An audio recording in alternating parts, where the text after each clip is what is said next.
Sa inihaing reklamo sa Ombudsman nila dating Senator Antonio Trillanes IV at civil society group na The Silent Majority laban kay Vice President Sara Duterte, inakusahan nila ang bise ng plunder, malversation of public funds, graft and corruption, bribery and culpable violation of the Constitution, betrayal of public trust at other high crime.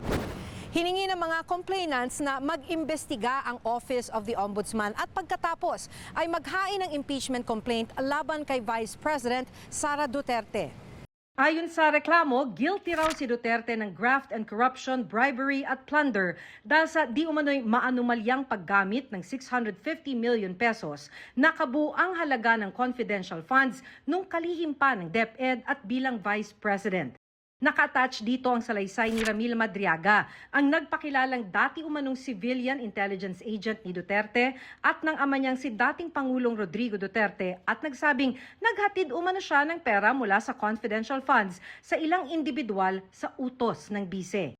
Nilustay din umano ni Duterte ang higit 2.7 billion pesos na confidential funds nung mayor siya ng Davao City. Lumobo raw ang halagang ito mula 2010 hanggang 2022. Nung kalihim din daw si Duterte ng DepEd, 12 billion pesos ang inisyuhan ng Commission on Audit ng Notice of Disallowance dahil sa posibleng mali o sobrang paggamit ng pondo. Maliban dyan, bilang kalihim, halos 7 billion pesos ang di umano'y unliquidated cash advances o hindi na ipaliwanag na gastos ng ahensya. Kung may hindi maipaliwanag na gastos, ayon sa mga complainants, may higit 15 billion pesos din na pondo ang DepEd na hindi nagamit sa halip na naipatupad ang iba't ibang proyekto. Sinita pa raw ng COA ang hindi nagamit na pondong sanay na ipampatayo o pinang-repair ng mga classroom. Dahil dyan, ayon daw sa COA, 192 classrooms lang daw ang naipatayo ng DepEd samantalang 6,000 ang target at 208 classrooms lang ang na-repair sa target na higit 7,000. 8 billion pesos din umano ang halaga ng overpriced na laptop nung kalihim si Duterte ng DepEd. Sabi ng mga complainant, guilty rin si Duterte ng bribery and culpable violation of the Constitution. Ayon sa reklamo, may hindi raw maipaliwanag na kayamanan si Duterte. May 2.4 billion pesos umanong nakadeposito sa bank account ni Duterte kung saan ka-joint account ang kanyang amang si dating Pangulo Rodrigo Duterte at asawang si Attorney Manasseh Carpio. Ang mga bank deposit na ito at ibang ari-arian, hindi rin daw idineklara ni Duterte sa kanyang TALN.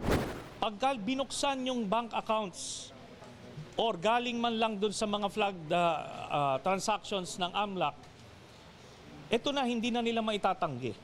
Tumanggap din umano si Vice President Duterte at kanyang mga kaanak ng suhol mula sa isang drug lord nung mayor siya ng Davao City. Ayon pa sa inihaing reklamo, guilty si Duterte ng betrayal of public trust at other high crimes. Isang basehan umano rito ay nang pagbantaan niya ang buhay ni Pangulong Bongbong Marcos. Pinapakita ng complaint na ito na una, ang kabuuang halaga ng mga nilimas o niwaldas ni Sara Duterte ay maihahanay sa mga pinakamalalaking flood control scandal. Nagsimula yung nakawan nung mayor pa lang siya.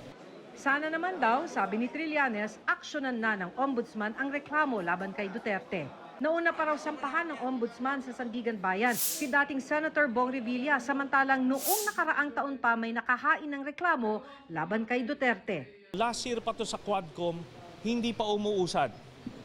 Etong kay Senator Bong Revilla, linggo lang ang binilang. 90 million ang halaga. Hinihingi pa namin ang pahayag ni Vice President Duterte. Sinubukan din namin kumuha ng pahayag ng Office of the Vice President pero wala pa silang tugon. Pero dati nang sinabi ni Duterte na wala siyang personal relationship kay Madriaga, hindi rin daw siya nagbigay ng anumang utos dito at hindi raw niya ito nakausap kailanman. Dati na rin niyang itinanggi na may mali sa paggastos ng Office of the Vice President at DepEd sa confidential funds.